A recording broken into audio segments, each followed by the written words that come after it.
Hello, welcome to Science Chomp. Today we're going to be looking at the structure of the skin. Now, it may look complicated, but it isn't. You just have to break it down a little bit.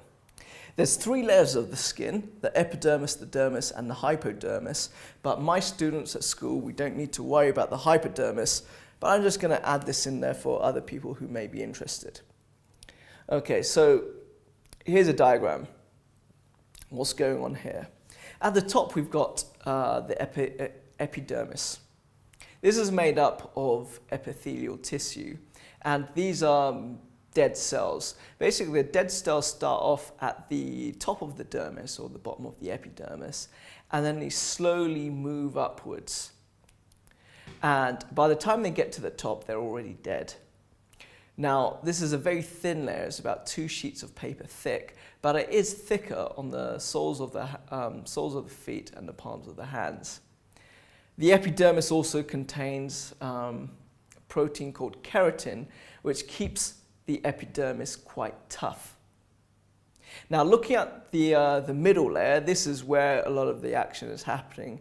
You've got the dermis there, and this contains all sorts of small structures. So you've got blood vessels there, nerve fibers, hair follicles, oil glands, sweat glands, and right at the bottom, which is part of the hypodermis, you have the fat cells. Okay? So, of course, okay, let's just run through what each of the little features do. So blood vessels, of course, provides blood. The nerve fibers are there to allow the skin to sense things around it.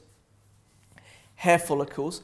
Okay, so the hair follicles are there to keep us warm, basically. So when it's cold, there's a muscle attached to the hair follicle, and it pulls it straight up, and it traps a layer of insulating air around the skin, which helps to keep us warm.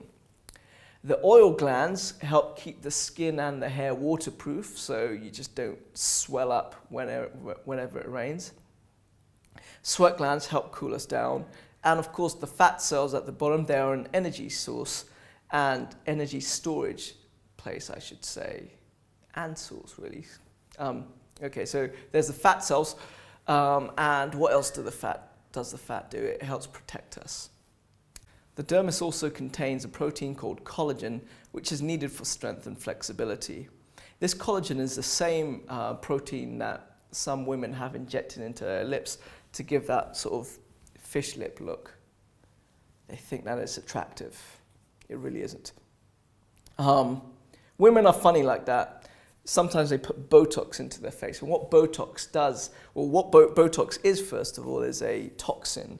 And it paralyzes your muscles. So the way you age is by moving your face around. Okay, so every time you move your face, you frown, what it's doing is it's putting a crease into your face. What Botox does is it paralyzes your face. So you can't have any expressions at all. So when you're happy, you look like this. When you're sad, you look like this. When you're surprised, you look like this. When you're upset, you look like this. And when you're angry, you look like this. That's Botox for you. Don't use it. Okay, I'll see you in the next video. Goodbye.